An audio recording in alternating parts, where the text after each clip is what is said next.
Okay, so my secret with making breaded chicken breast is I put all of the spices in the egg. I put a little bit in the breadcrumbs, but you don't really need that. The egg gives it a lot more flavor. You could feel it a lot more. And the breadcrumbs is just a nice little bonus. So let's go. Oh, always have beer when you cook.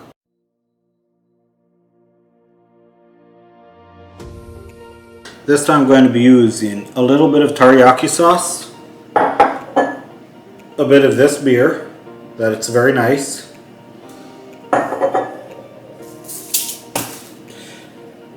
garlic, and paprika.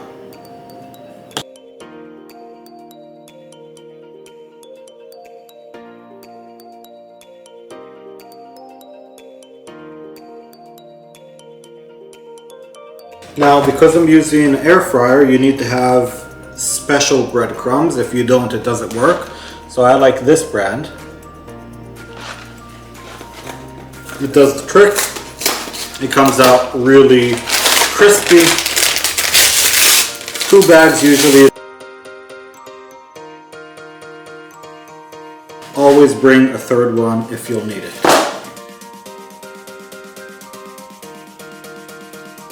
Again, spices.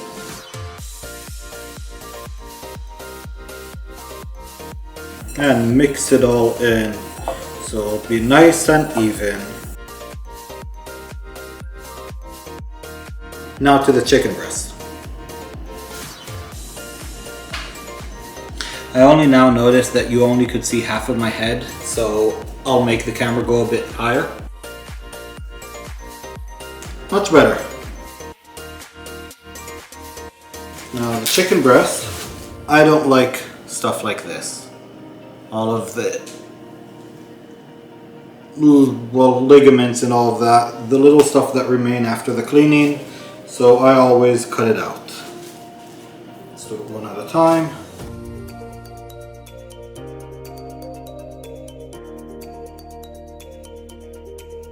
Okay, now that we got all of that out of the way, I just cut it with a slight angle. I don't really care for the grain and cutting with the grain.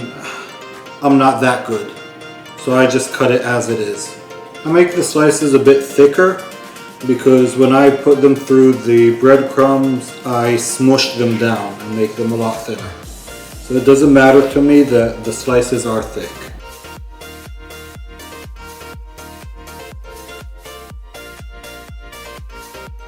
Okay, that's good enough. To make your life easier, you want to have a system. Chicken breast, egg, breadcrumbs. This way it goes from one station to the next and over to the pan.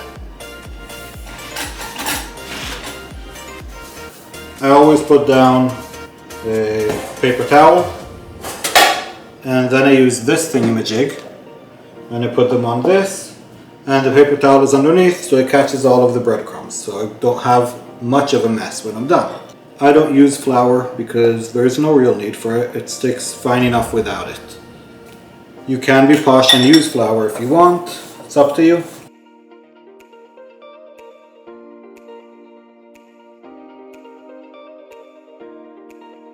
But I make sure that it has a lot of egg on it.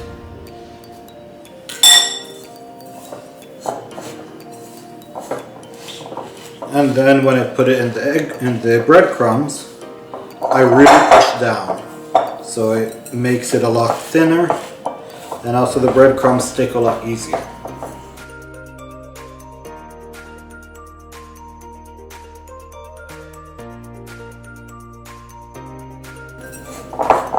I usually bury it 2 to 3 times.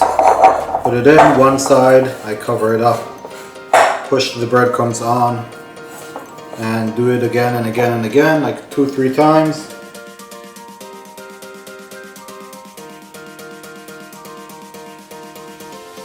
Okay, so when I am, I don't know, halfway there, I turn on the toaster oven.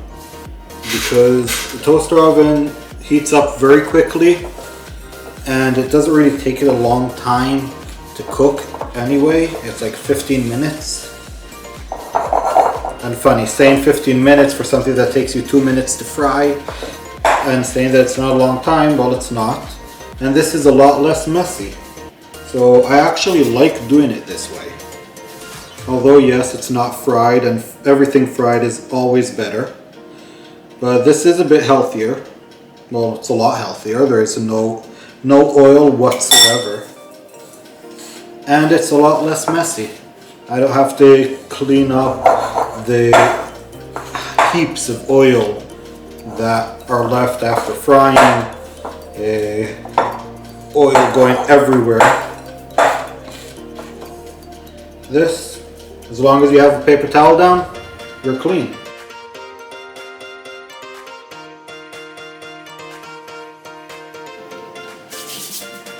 Okay. I mean, it holds a fair amount. That's not bad at all. And now all you do is you just put it into the oven.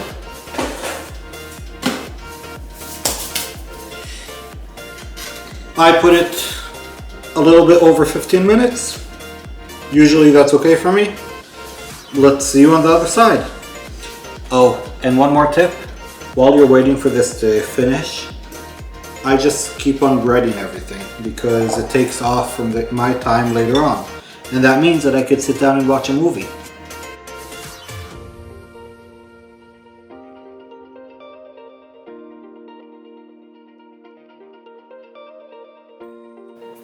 Okay, so we are done.